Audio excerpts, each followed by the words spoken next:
యేసుక్రీస్తు జయంతి 2025 జూబిలీ వేడుకలు విశాఖపట్నం అతిమేత్రాసన ప్రాంతీయ పరిధిలో ఉన్నటువంటి పీఠాలు అన్నీ కలిసి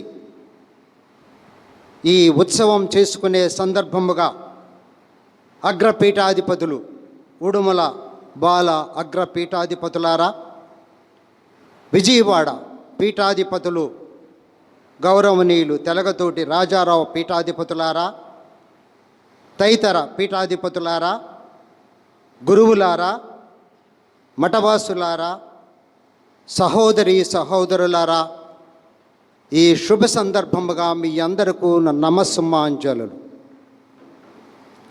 సాధారణ జూబిలీ 2025 సందర్భముగా మీ అందరికీ కూడా శుభాకాంక్షలు, శుభాశిస్సులు.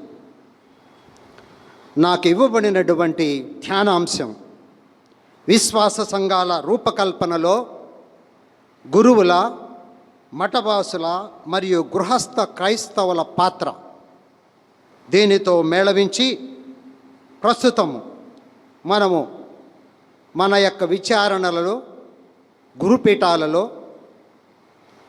సలహా సంఘ సభ్యులు, పారిష్ కౌన్సిల్స్, అలానే ఆర్థిక సలహా సంఘ సభ్యులు, ఆర్థికంగా వనరులు సమకూర్చడంలో సహకరించేవాళ్ళు, భక్త సంఘాలు, సువార్త ప్రచారమునకై ముందుకు వెళ్ళవలసినటువంటి పరిధులు, ఉపయోగాలు, వీటిని కాస్తంత ఈ విషయాలు చెప్పే సందర్భంలోనే మేళవించి చెప్పడానికి ప్రయత్నం చేస్తాను.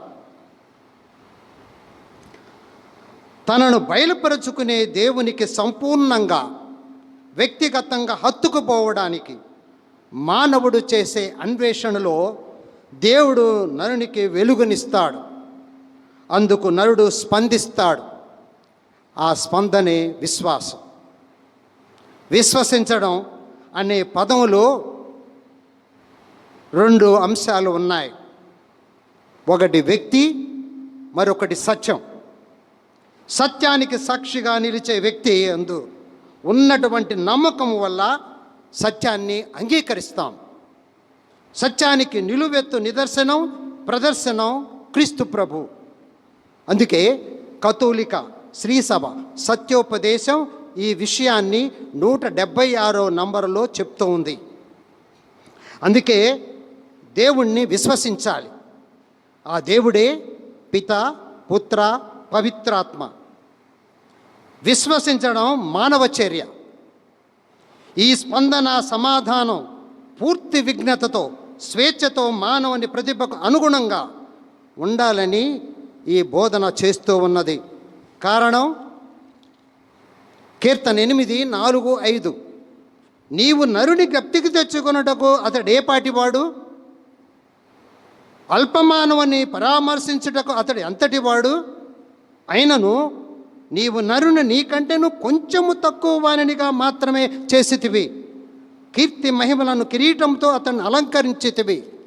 సృష్టి ధర్మాన్ని బట్టి, ఆయన ప్రణాళికను బట్టి, ఆయన ఏర్పాటును బట్టి ఎంత గొప్పగా నిన్ను నన్ను దేవుడు చేశాడో అంత గొప్పగా స్పందించాలి. స్ఫూర్తి మయములో ఆత్మశక్తితో సమాధానం చెప్పాలి. అది విశ్వాసం. ఆ విశ్వాసం మనలో ఉండాలి. ఆ విశ్వాసాన్ని ప్రేరేపించాలి. విశ్వాసపూరిత జీవితాలతో కూడుకున్నటువంటి సంఘాలని నిర్మించాలి. ఇది సంఘ నిర్మాణం. దీన్ని మనము విశ్వసించే విధానంగా, మనందరము ప్రవర్తించే విధానముగా మనందరం కూడా మరొకటి గుర్తుపెట్టుకోవాలి. ఆ విశ్వాసమే మనలో విశ్వాసాన్ని రగిలించి ఊతంగా నిలిచి పోషిస్తుంది. విశ్వాసులకు మాతృమూర్తి తల్లి శ్రీసభ. శ్రీసభను తల్లిగా స్వీకరింపనివాడు దేవుణ్ణి తండ్రిగా స్వీకరించలేడు. పునీత సిప్రియన్ గారు అంటారు, రాబోయే జీవితాన్ని ధన్యం చేయగల విజ్ఞానపు తొలి రుచి విశ్వాసం అని పునీత థోమస్ అక్వినాస్ గారు అంటారు.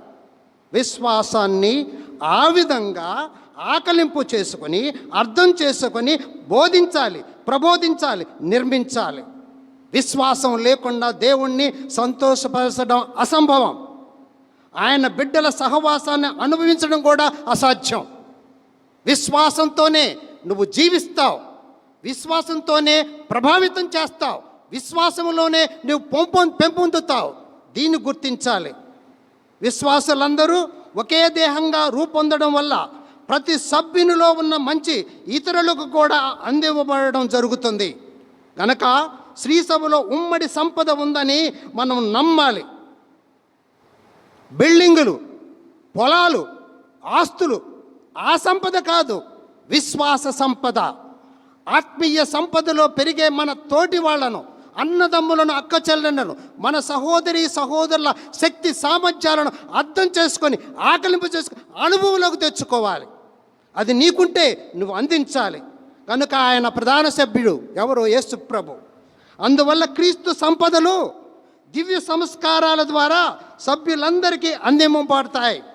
పునీత థోమస్ అక్వినస్ గారు అంటారు, ఆ సంపద సంపూర్ణత, పరిపూర్ణత యెరూషలేములోని ఆదిమ క్రైస్తవ సంఘంలో చూస్తున్నాము. వాళ్ళు అపోస్తలుల బోధనలు వినడంలో, సహవాసములో, రొట్టె విసరడంలో, ప్రార్థన చేయటంలో కలిసి మెలిసి ఉండేవాళ్ళు. ఇది విశ్వాస సంఘం, ఆదర్శ సంఘం, ఆత్మీయ సంఘం. విశ్వాస పునాది సరిగా ఉండాలి. క్రైస్తవ విలువలు, సువార్త ప్రమాణాలు ప్రజల జీవన విధానంలో కలిసిపోవాలి, మనల్ని ప్రభావితం చేయాలి, మనల్ని ముందుకు తీసుకువెళ్ళాలి. విశ్వాసానికి ఆధ్యాత్మిక భావం ఉంది. ఈ కారణం వల్ల దైవ ప్రజలందరూ విశ్వాసాన్ని సమాదరిస్తూ, లోతుగా అన్వేషిస్తూ, సంపూర్ణంగా జీవిస్తూ ఉంటారు. ఈ విశ్వాస సమూహమే క్రైస్తవ సంఘం, ప్రాంతీయ శ్రీసభ. కారణం, మనిషి సంఘంలో పుడుతున్నాడు, సంఘములో అభివృద్ధి చెందుతున్నాడు, సంఘములోనే దేవుణ్ణి కనుగొంటున్నాడు. ఈ సంఘం నుండే దైవ సన్నిధికి పిలువబడుతూ ఉన్నారు. పెంతెకోస్తు శుభవేళ అతడ చేరిన వాళ్ళందరూ కూడా విశ్వాస సంఘంగా మారిపోయారు, నూతన వ్యక్తులుగా రూపాంతరం చెందారు. ఆత్మ ప్రభావంతో వాళ్ళందరూ నూతన వ్యక్తులుగా బయటకు వచ్చారు. మన క్రైస్తవ సంఘాలు ఆదిమ క్రైస్తవ సంఘాలను పోలి పరిశుద్ధ గ్రంథ పఠనంలో, దైవారాధనలో, సహవాసములో, ప్రార్థించుటలో ఉండాలి. అందుకు అందరము ప్రయత్నించాలి. నాకు తెలుసు ఇది మధ్యాహ్నము భోజన వసతులు చాలా చక్కగా ఉన్నాయి, బాగా భోంచేశారు. కాస్త అంత నిద్ర రావచ్చు, తప్పేమీ లేదు, నిద్రపోండి. ఒకే ఒక మనవి, గురకబెట్టగాకండి. నీకు సంతోషం, స్వేచ్ఛ ఉంది, కానీ ఇతరులను భంగపరచకూడదు. ఆ చిన్న మనవితో ముందుకు వెళదాం. అపోస్తుల కార్యాల్లో 2వ అధ్యాయంలో మనం గమనిస్తాం కదా, చక్కని వాక్యం ఉంది. అక్కడ ఏంటి? 42వ అధ్యాయం. అపోస్తుల బోధన యందును, సహవాసమందును, రొట్టె విరుచుట యందును, ప్రార్థించుట యందును. ఈ 4 అంశాలు ఎంతో ఉదాత్త భావాలను, విశ్వాస సంఘాల నిర్మాణానికి పునాదులు. It was a learning church, it was a loving church, it was a worshipping church, it was a evangelistic church. బోధన గ్రహించారు, ప్రభావితమయ్యారు, ప్రేమను పంచారు, పెంపొందారు, ఆరాధించారు, భగవంతుని దీవెనలు అనుభవించారు. ఆ తరువాత సువార్త ప్రచారానికి వెళ్ళారు. విశ్వాస సంఘం అంటే అదే. గుడికి రావడం, ప్రార్థన చేయడం, ఇంటికి వెళ్ళడం, సాంవత్సరిక శుభాభివందనాలు తెలియజేసే పండుగలు చేయటం కాదు. బోధన గ్రహించాలి, ప్రేమను పంచాలి, ఆరాధనా క్రమాలు చక్కగా నిర్వహించాలి, సువార్త బోధ చేయాలి. దానికి కారణం ఏంటి? They were related to the apostles, they were related to each other, they were related to God, they were related to the world. మన కాపరులతో మనం కలిసిపోవాలి, పీఠాధిపతులతో, గురువులతో కలిసిమెలిసి ముందుకు వెళ్ళాలి. 2వది, ఒకరినొకరు సహాయ సహకారాలు అందించుకోవాలి. 3వది, భగవంతుడితో సంబంధం పెట్టుకోవాలి. 4వది, ప్రపంచానికి సాక్ష్యంగా నిలబడాలి. ఇది మనం గమనించాలి. మాస్టర్ గారు పిల్లవాడిని అరే ఇది పోస్ట్ లైన్ ఒక ఉత్తరం ఇచ్చారట. 2 రోజులు అయిన తర్వాత జ్ఞాపకం వచ్చి ఏమిరా ఉత్తరం ఇచ్చాను నువ్వు పోస్టులో వేసావా అన్నాడట. వాడు అన్నాడంట, అదేంది మాస్టర్ గారు ఎప్పుడు పోయినా కూడా ఆ పోస్టుకి బాక్స్కి తాళం వేసి ఉంటుందండి అందుకని వేయలేదన్నాడంట. బాక్స్కి తాళాలు మనం వేస్తున్నాము, ఎవరు వేస్తున్నారు? తాళం తెరవాలి. ఇది సమయం. తాళం తెరవకపోతే పోస్టులో ఉత్తరం వేయాలి లేదా అనేది కూడా నువ్వే గమనించాలి. పరిశుద్ధ గ్రంథ పఠనం ఎంతో ఉదాత్తమైంది. ఎంతో ఉదాత్తమైనటువంటే దానిలో ఉన్న శక్తి సామర్థ్యాలు ఏంటి అని ఉదయము జానెస్ పీఠాధిపతులు చక్కగా వివరించి చెప్పారు. ఈ విషయాన్ని గమనించినటువంటి మహాత్మా గాంధీ ఒక గొప్ప వాక్యం చెప్పాడు. అని ఏమన్నాడో తెలుసా? ఏమయ్యా మీరు క్రైస్తవులా, మీరు దేని గురించి ఆలోచిస్తున్నారు, ఎటు వెళుతూ ఉన్నారు? Mahatma Gandhi once said, you Christians look after a document containing dynamite to blow all civilizations to pieces, turn the world upside down and bring peace to a battle-torn planet. But you treat it as though it were nothing more than a piece of literature. Piece of literature. The dynamite, the శక్తి, వాక్యములో ఉన్న శక్తి, ఆ బలాన్ని మనం ఎందుకు చూడలేకపోతున్నాము అనేదాన్ని మనం ప్రశ్నించుకోవాలి. ఆదిమ క్రైస్తవ సంఘాల నిర్మాణంలో కానీ వాటిని ప్రోత్సహించడంలో కానీ మనందరం కూడా ఆ వాక్యంలో వాళ్ళు చూసినటువంటి విలువ, అప్పటి అపోస్తుల యొక్క బోధన విధానం, ఆత్మపూరితులైన ఆ మహానుభావులు బోధించినటువంటి దాన్ని గుర్తించారు. వాళ్ళు ఆ శక్తిని గుర్తించారు. ఆ శక్తి ఎక్కడి నుంచి వస్తుందనేది కూడా గుర్తించారు. ఈరోజు గుర్తించాలి. అభిషిక్తులు, యాజకులు చేసే బోధన విధానంలో ఆత్మ పరిపూర్ణత ఉందా? ఆ ఉండే వాక్యం నుంచి వచ్చేటటువంటి శక్తి ఏమిటి? ప్రార్థించు, ఆలకించు, ఆచరించు. అదే విషయాన్ని మనము వివిధ రూపాల్లో మనం చూస్తూ ఉన్నాం. క్రైస్తవ సహవాసం అనేటటువంటిది అవసరం. బైబిల్ పఠనం కావాలి, సహవాసం కావాలి. అందుకే హెబ్రీయులకు రాసిన లేఖ 4వ అధ్యాయం 12వ వచనంలో దేవుని వాక్కు సజీవమును చైతన్యవంతమునైనది, అది కత్తివాదర కంటే పుదునైనది, జీవాత్మల సంయోగ స్థానము వరకును కీళ్ళు మధ్య కలిగి అది ఛేదించుకొని పోగలదు, మానవుల హృదయములందలి ఆశలను ఆకాంక్షలను అది విశిక్షింపగలదు. అది వాక్యం. ఆ వాక్యాన్ని పఠించాలి. ఆ వాక్య ప్రభావంతో వచ్చే సహవాసంలో ఎదగాలి. సంస్కారాల సమారాధన ఆత్మీయంగా మనం ఏర్పాటు చేసుకునేట ముఖ్యంగా సంస్కారాలను మన అందరము ఆరాధనాపూర్వకంగా స్వీకరించాలి, కొనియాడాలి. అప్పుడే ఆధ్యాత్మిక చైతన్యం మనలో కలుగుతూ ఉంది. లూకాసు వార్త 1వ అధ్యాయం 27-28 వచనాల్లో ప్రభు బోధిస్తూ ఉన్నప్పుడు ఒక స్త్రీ ముందుకు వచ్చి, అయ్యా నిన్ను మోసిన గర్భమును నీకు పాలిచ్చిన స్థనములు ఎంత ధన్యమైనవి అన్నారు. స్వామి అంటేనే అన్నారు, దేవుని వాక్కును ఆలకించి పాటించేవాళ్ళు మరింత ధన్యులు అని. దేవుని వాక్కును ఆలకించి పాటించేవాళ్ళు మరింత ధన్యులని. ఆ వాక్య ప్రభావమే ఆదిమ క్రైస్తవ సంఘాన్ని ఎంతెంతో ఎత్తుకు తీసుకొని పోయింది. ఆ ప్రభావం మనలోకి వస్తే మనం కూడా ప్రచారం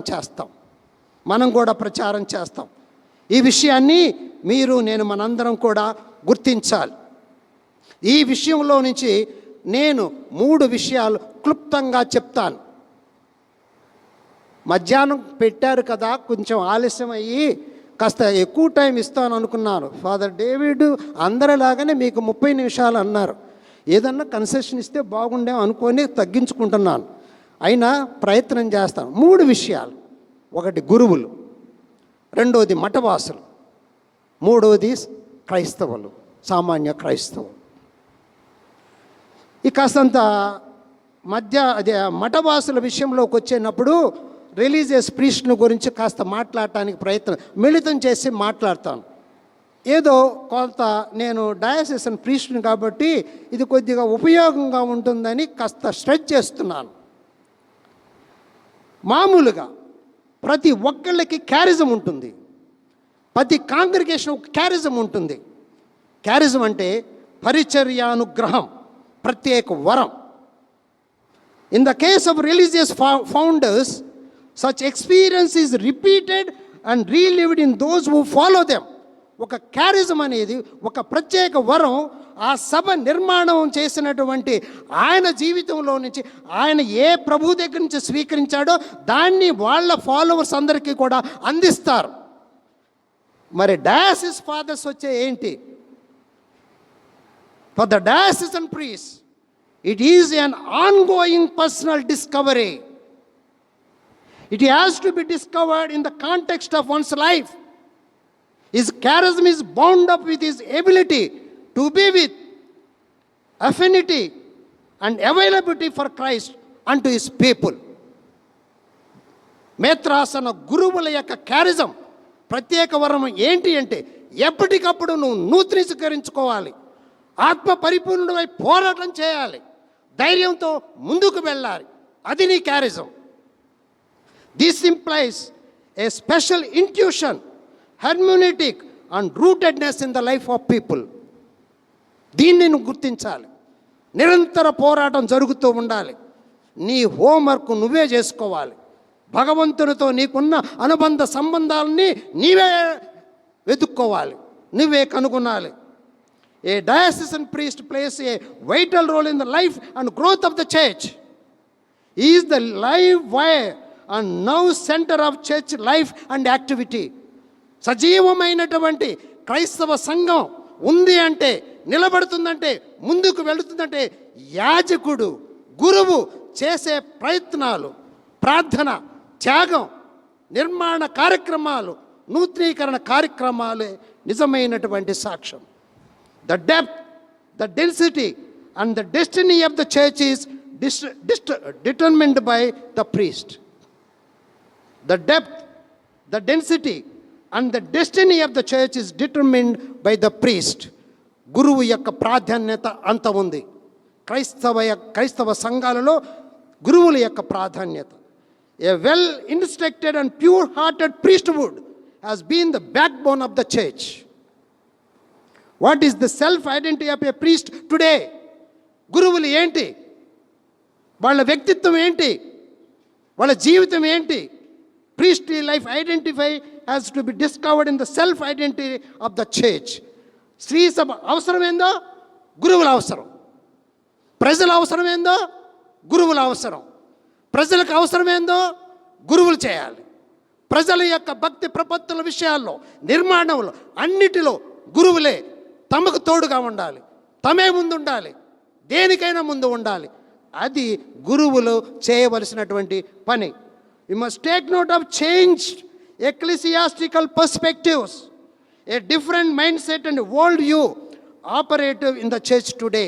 పరిస్థితులు మారుతున్నాయి, రోజు రోజుకు మారుతున్నాయి. ఎక్కడేం జరుగుతుందో తెలియటం లేదు. ఒక రకమైనటువంటి శోధన బయలుదేరి ఉంది. విప్లవాలు వస్తూ ఉన్నాయి, ప్రశ్నిస్తూ ఉన్నారు. మిమ్మల్ని ముఖ్యంగా గురువుల్ని ప్రశ్నిస్తూ ఉన్నారు. ఈ తరుణంలో భక్తి ప్రపత్తులతో, త్యాగమయ జీవితంతో, ఆత్మశక్తితో, బైబిల్ పారాయణం చేయటంలో నుంచి వచ్చేటటువంటి ఆధ్యాత్మిక శక్తితో ముందుకు వెళ్ళాలి. అందుకు మనందరం తయారు కావాలి. నాకు బాగా గుర్తు, మా గుంటూరు మేత్రాసన విశ్రాంత పీఠాధిపతులు కొత్తగా పీఠాధిపతులైన కాలంలో ఒక గురుపట్టాభిషేకం రోజున మంచి వాక్యం చెప్పారు. వారు ఒక విచారణకి వెళ్ళారట.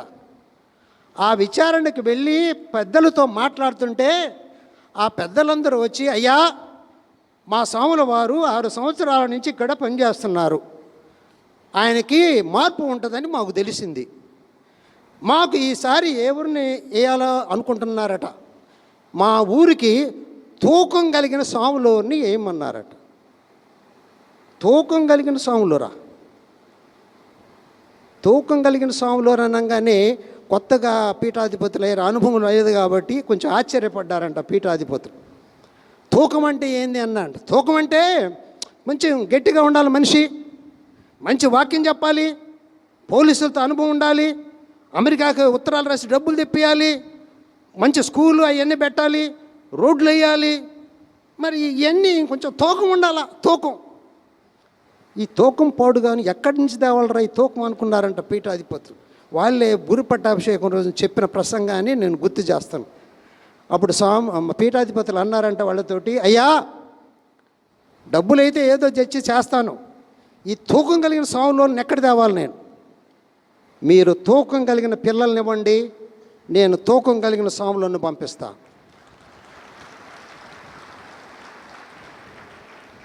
మీరు తూకం కలిగిన బిడ్డల్ని ఇవ్వండి, నేను తూకం కలిగిన స్వాములను పంపిస్తాను. You must take note of changed ecclesiastical perspectives. మారుతున్న వాతావరణంలో మీరు నేను మారాలి.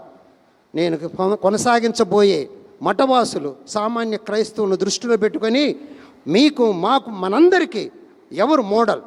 Jesus the model priest. Jesus the model priest. The priest, the offerer and the offered. Do this in memory of me.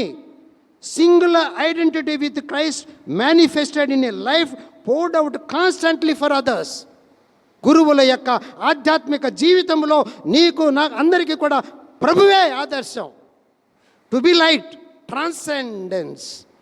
To be light, మన మాటలు, మన భాష, మన విధానం ఒక వెలుగు రావాలి. To be the salt, immanence of priesthood కనబడాలి. విలువ, శక్తి కనబడాలి. Rooted in the life situation of the people to develop people's optic. Christ was close to the poor, the neglected, unwanted. అది ప్రధాన ధ్యేయం. అందుకే జీసస్ వాజ్ ఎ ఫెసిలిటేటర్, సహకరించేవాడు, inspirer, empowerer of people. Inspirer, facilitator, empowerer of people మనం చేయాలి. He was a spirit-filled man, led by the Spirit in every detail of his life. భయం, శక్తి, వణుకు అవసరం లేదు. దేవుడిని అడుగు, దేవుడిస్తాడు. He was a learner, listener and a liberator. విమోచన శక్తి కలిగిన దేవుడు. His Abba experience was the foundation and fountain of his life and ministry.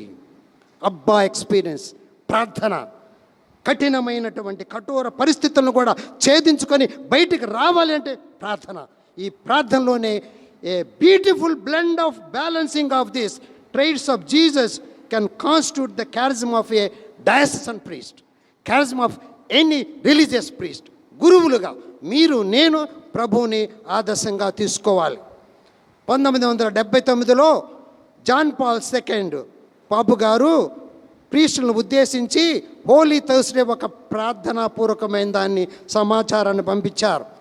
The only priest who will always prove necessary to people is the priest who is conscious of the meaning of his priesthood. అర్థం తెలియాలి. యాజక వృత్తి కాదు అది, యాజక profession కాదు అది, ఇది జీవితం. The priest who believes profoundly, who professes his faith with courage, who prays fervently, who teaches with deep conviction, who serves with zeal, who puts into practice in his own life the program of beatitudes, who is close to everyone and especially to those who are most in need. He is the priest. అది కావాలి, ఆ ప్రీస్టులు కావాలి, ఆ ప్రీస్టులు కావాలి. అందుకు మనం ప్రార్థన చేద్దాం. గట్టిగా చప్పట్లు కొడుతూ మన గురువులు చేసే సేవలను మనము గుర్తిస్తూ వాళ్ళని గౌరవిస్తూ గట్టిగా చప్పట్లు కొడదాం.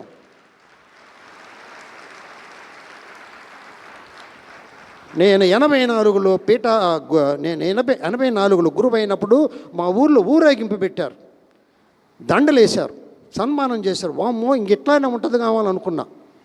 ఆ వారం తర్వాత తెలిసింది మరలా వేసేది ఎప్పుడోనని. ఆ చప్పట్లు, ఆ దండలు చూసుకుంటే కుదరదు. దానికి తరువాత ఇంకోటి ఉందని గుర్తించాలి మనం. రెండో అంశం మఠవాసులు. మఠవాస జీవనానికి యేసు బోధించి ఆచరించిన సువార్త విలువలే మూల స్తంభాలు.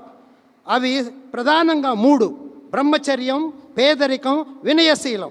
ఇందులో బ్రహ్మచర్యం విశ్వాసుల ఏకాగ్రతకు, తమను తాము సంపూర్ణంగా దేవునికి అంకితం కావించుకోవడానికి దోహదం చేస్తుంది. పేదరికం, వినయశీలం వారిని ప్రభువుకు యోగ్యులైన అర్చనులుగా తీర్చిదిద్దుతాయి. ఈ మఠవాస జీవన మహావృక్షం శాఖోపశాఖలుగా అన్ని జీవన రంగాలకు విస్తరించింది. పలు రకాల మఠాలు పలు విధాలైన ఆధ్యాత్మిక జీవన రీతులు రూపుదిద్దుకున్నాయి.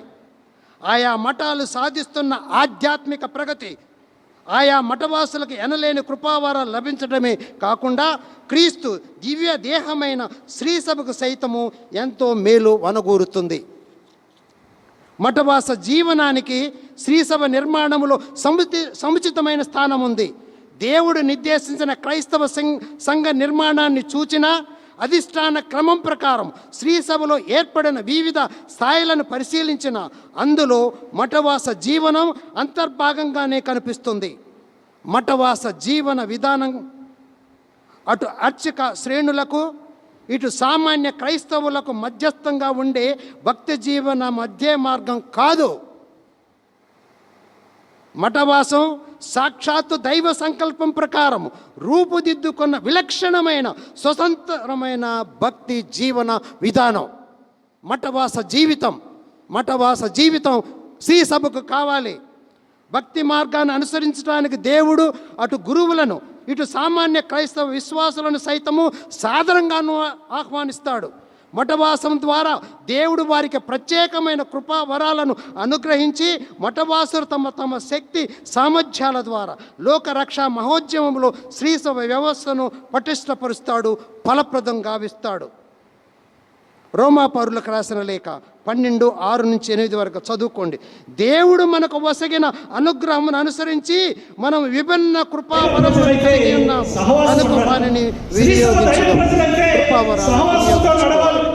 అంతేకాదు మఠవాసులు పాటించే సువార్త ధర్మాలు ప్రేమను వ్యక్తం చేయడానికి, ప్రేమను పొందడానికి అనువైన సాధనాలు, ప్రేమ సాధన మార్గాలు.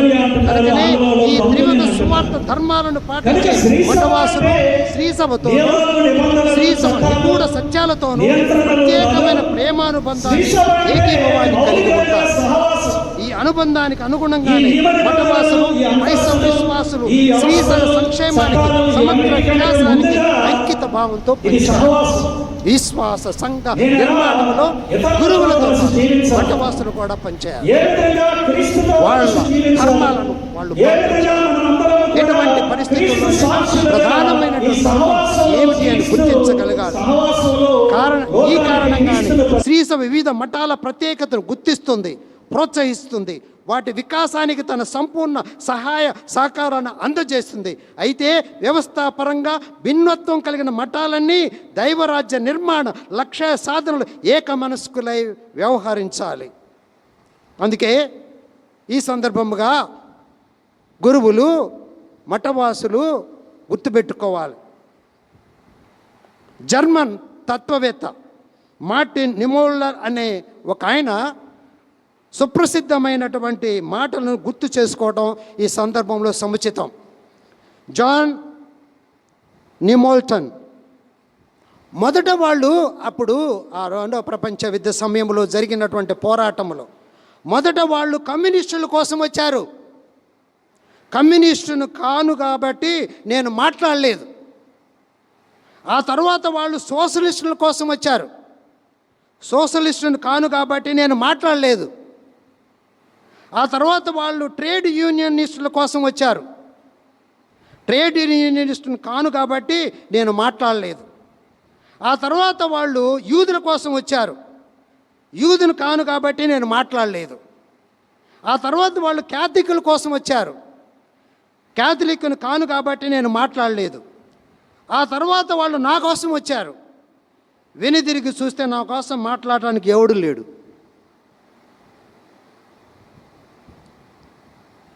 భద్రంగా ఉండాలి. నీ కోసం నా కోసం వస్తారు. పరిస్థితులు మారాయి. అందరం కలవాలి, ఏకతాటిపై నడవాలి. ధర్మం సత్యం ఏంటి అని గ్రహించే మనం ముందుకు సాగాలి. నిజానికి శ్రీ సభలో సభ్యులైన విశ్వాసులందరూ తమ క్రైస్తవ విధులను నిర్వర్తించడానికి నిరంతరము చిత్తశుద్ధితో శ్రమిస్తూనే ఉండాలి. ఇందులో ఎవరికి మినహాయింపులు ఉండవు. అయితే త్రివిధ సువార్త ధర్మాలకు బద్దులై మఠవాస జీవనం గడిపేవారు వారు కొనసాగించే నియమ నిబంధమైన భక్తి జీవనం క్రైస్తవ విశ్వాసులందరికీ ప్రేరణాత్మక సంకేతంగాను అనుసరణీయమైన ఆదర్శంగాను నిలవాలి. ఒక మాటలో చెప్పాలంటే మఠవాస జీవనం పిండిలో పులుపు లాంటిది. స్థానిక కథోలిక సంఘాన్ని, యావత్ శ్రీ సభను ఆధ్యాత్మికంగా ప్రభావితం చేయాలి. పారలౌకిక జీవనానికి సుమాతృకగా నిలవాలి మఠ జీవితం. ఎందుకంటే దైవజనులకు ఈ లోకము, లౌకిక బంధాలు, భౌతిక సిరులు శాశ్వతం కావన్న సత్యానికి సాక్షులుగా నిలవగలిగిన వారు మఠవాసులే. ఇది అశాశ్వతమో శాశ్వతమైంది మరొకటి ఉందని చూపించగలిగేవాళ్ళు, సాక్ష్యం ఇవ్వగలిగేటటువంటి వాళ్ళు మఠవాసులే. అందుకే వాళ్ళు పులుపుగా మారాలి. దైవ సంకల్పానుసారం మఠవాస జీవన మార్గాన్ని ఎంచుకొని త్రివిధ సూత్ర ధర్మాలను వాటికి బద్దులై పూనుకున్నవారు తమ జీవన ధర్మాల నిర్వహణకు మరింత దీక్షతతో, అంకిత భావంతో కృషి చేయాలి. దేవుడు చూపిన జీవన మార్గంలో సత్వర ప్రగతిని సాధించడానికి ప్రయత్నించాలి. తమ పవిత్ర జీవనం ద్వారా శ్రీసభ పావిత్ర్యాన్ని పరడవిల్ల చేయాలి. సర్వ పవిత్రతకు మూలమైన త్రియేక దేవునికి క్రీస్తునందు గౌరవ మహిమలను వనగూర్చుతూ తమ భక్తి జీవనాన్ని కొనసాగించాలి. స్థానిక విశ్వాస సంఘాల నిర్మాణంలో వారి సహాయ సహకారాలు ఉండాలి. వారి భక్తి ప్రపత్తులు, త్యాగ కృత్యాలు, దాన ధర్మాలు ఆదిమ క్రైస్తవ సంఘాల ప్రతిభను ప్రతిబింబింపజేసే, ఉత్సాహం చేసేటటువంటి సాక్షులుగా నిలబడాలి. ఇక మూడవది, క్రైస్తవులు, సామాన్య క్రైస్తవులు శ్రీసభ పురోగమనానికి, వికాసానికి సామాన్య క్రైస్తవులు ఏ విధంగా తోడ్పడుతున్నారో, క్రైస్తవ గృహస్థులుగా వారు నిర్వహించే పాత్ర ఎంత ప్రధానమైందో కథోలిక సంఘ కాపరులైన పీఠాధిపతులకు, గురువులకు స్పష్టంగా తెలుసు. సామాన్య క్రైస్తవులు అపోహపడవచ్చు, తెలియదని తెలుసు. మీ సహాయ సహకారాలు లేకుండే మేము ముందుకు వెళ్ళలేం. మాకు చాలా జాగ్రత్తగా పరిశీలించిన తర్వాత మాకందరికీ తెలుసు మీ త్యాగాలు ఏంటో, మీ జీవితం ఏంటో, మీరు మాకై ఏం చూస్తున్నారు, భగవంతునికి ఏం చూస్తున్నారో. ప్రేమతో సత్యము పలుకుట వలన సర్వ విధముల క్రీస్తునందు వృద్ధి చెందవలేనో. ఆయన మనకు శిరస్సు. ఆయన నిర్వహణలో దేహము యొక్క సర్వాంగములను స్వస్థానములందును నిలిచి ఉండును. దేహం అంతయు తనకు అమర్చబడిన కీళ్లతో పొందగలది అగును. అప్పుడు ప్రతి అవయవమును సక్రమంగా పనిచేసినచో దేహము అంతయు ప్రేమ ద్వారా పెంపొందును. ఎఫెసీయులు 4:15-16 వచనాలు. లౌకిక జీవన రంగం ప్రధానంగా సామాన్య క్రైస్తవుల కార్యరంగం. ఇది దైవ సంకల్పం, ఇది దైవ పిలుపు. ప్రత్యేకంగా పిలిచి సామాన్య క్రైస్తవులకు అప్పగించిన ఆధ్యాత్మిక వనక్షేత్రం కూడా లౌకిక రంగమే. లౌకిక వ్యవస్థలో చురుకైన పాత్ర వహిస్తూ లౌకిక కార్యభారాలను వహిస్తూ దైవ సంకల్పానికి అనుగుణంగా లౌకిక జీవనాన్ని సరిదిద్దుతూ సంస్కరిస్తూ సామాన్య క్రైస్తవులు తమ క్రైస్తవ ధర్మాన్ని నిర్వహిస్తూ ఉన్నారు. అది మాకు తెలుసు, మేము గుర్తిస్తున్నాం, గౌరవిస్తాం. అందుకే ఈ సందర్భముగా అగస్టీన్ గారు చెప్పినటువంటి మాటలను గురు శ్రేణులకు సామాన్య క్రైస్తవులకు మధ్య గల అనురాగ బంధాన్ని గురించి పునీత్ అగస్టీన్ వారు ఇలా హృదయంగా చెప్పారు. మీ ఎదుట నేనేమిటో, నా హోదా ఏమిటో గుర్తొచ్చినప్పుడు భయపడతాను, కానీ మీతో కలిసి మీలో ఒకటిగా నేనేమిటో తెలుసుకొని ఓదార్పు పొందుతాను. మీ ఎదుట నేను పీఠాధిపతిని, కానీ మీతో కలిసి మీలో ఒకటిగా నేను క్రైస్తవుణ్ణి. ఇందులో మొదటిది పదవి బాధ్యత, రెండవది కృపావరం, మొదటిది అపాయకరం, రెండవది ముక్తి భాగ్యం. When I am frightened by what I am to you, then I am consoled but what I am with you. To you I am the bishop, with you I am a Christian. The first is an office, the second a grace. The first a danger, the second salvation. మాకు తెలుసు, పెద్దలకు కూడా తెలుసు. చివరిగా ముగించే ముందు ఒక చిన్న ఉదాహరణ తీసుకువస్తాను. 16వ శతాబ్దంలో జపాన్లో జరిగినటువంటి సత్యమైనటువంటి విషయం. అప్పుడున్నటువంటి పర్సిక్యూషన్స్ కానీ ఇంకా ఇతరమైనటువంటి ఇబ్బందుల వలన మిషనరీస్ అందరిని కూడా పంపించి వేశారు. జెజ్యూట్ ఫాదర్స్ అందరిని కూడా పంపించి వేశారు. దాదాపు 260 సంవత్సరాలు అక్కడ ఏ గురువు లేరు. మారుమూల గ్రామములో 100 మంది క్రైస్తవులు ఉన్న ఒక గ్రామం ఉంది. ఆ గ్రామమును వాళ్ళే తెలుసుకొని ఆ తర్వాత 260 సంవత్సరాల తర్వాత కొంతమంది మిషనరీస్ వెళ్ళారు. వాళ్ళు వెళ్ళినప్పుడు వాళ్ళు భయపడుతూ ఉన్నారు, మోసం చేయటానికి వచ్చారేమోనని. అప్పుడు వాళ్ళు అన్నారు, మేము మిషనరీస్ అన్నారు. నమ్మలేదు. మీరు మిషనరీస్ అయితే కనుక మేము 4 ప్రశ్నలు వేస్తాం, సమాధానం చెప్తే గుర్తిస్తాం అన్నారు. వాళ్ళు ఏమన్నారంటే, మీరు మిషనరీస్ అని చెప్తున్నారు కదా, when you enter your church what do you do? మీరు గుడిలోకి వెళ్తే మీరు క్రైస్తవులు అంటున్నారు కదా, క్రైస్తవ మిషనరీస్ అంటున్నారు కదా, కథోలిక మిషనరీస్ అంటున్నారు కదా, గుడిలోకి ప్రవేశించగానే మీరేం చేస్తారు? అప్పుడు ఆ మిషనరీస్ అన్నారు, బీ జెన్ఫ్లెక్ట్, మేము మోకరిస్తాము. మంచిదే. రెండో ప్రశ్న, వాళ్ళు గనక అబద్ధం చెప్తే చంపేస్తారు. ఎందుకంటే వాళ్ళ మోసం చేయడానికి వచ్చారన్న అపోహ ఉంది వాళ్ళకి. రెండవది, does your lord has a mother? మీ దేవుడికి తల్లి ఉందా? Yes, her name is Mary. Good. మూడో ప్రశ్న వేశారు, where does the earthly leader of your church live? Where does the earthly leader of your church live? In Rome. Very good. లాస్ట్ది, ఇది తప్పు చేసినా చంపేస్తారు. Do you fathers have wives? They said no.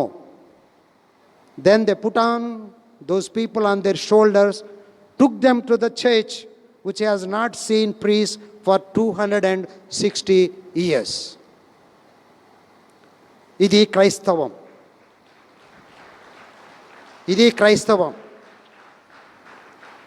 Machineries అందరూ వెళ్ళిపోయారు కదా, మరి మనం ఏంటి? నిజానికి ప్రతి సామాన్య క్రైస్తవ మహిళ యేసుక్రీస్తు పునరుత్థానానికి, నవజీవన సౌభాగ్యానికి సజీవ సాక్షిగా నిలవాలి. సాక్షాత్తు సజీవుడైన దేవునికి ప్రతిరూపముగా, ప్రతినిధిగా జీవించాలి. అలా సామాన్య క్రైస్తవులందరూ కలిసి సమిష్టిగాను, వ్యక్తిగతంగాను తమ శక్తి సామర్థ్యాల మేరకు ప్రపంచాన్ని ఆధ్యాత్మిక సిరులతో, పుణ్య ఫలాలతో సంపన్నం కావించాలి. అప్పుడు విశ్వాస సంఘ నిర్మాణం జరిగిద్ది. అప్పుడు ఆ యొక్క విశ్వాస సంఘములో సలహా సంఘ సభ్యులు కానీ, ఆర్థిక వనరును చేకూర్చే సభ్యులు కానీ, భక్త సంఘ సభ్యులకు కానీ ప్రత్యేకమైన గుర్తింపు, ఆశీర్వాదాలు ఉంటాయి. ఇలాంటి సంఘాలను మన ప్రజల మధ్య, మన తెలుగు రాష్ట్రాల్లో నింపమని ఆ దేవాది దేవుణ్ణి హృదయపూర్వకంగా వేడుకుంటూ, ఈ మహద్భాగ్యం నాకు ఇచ్చిన పీఠాధిపతులందరికీ హృదయపూర్వక ధన్యవాదాలు, మీ అందరికీ కూడా ధన్యవాదాలు తెలియచేసుకుంటూ ముగిస్తున్నాను. అద్భుత ప్రసంగాన్ని మనకు అందించినటువంటి ఫాదర్ గోవిందు రాయన్న గారిని సన్మానించడానికి మన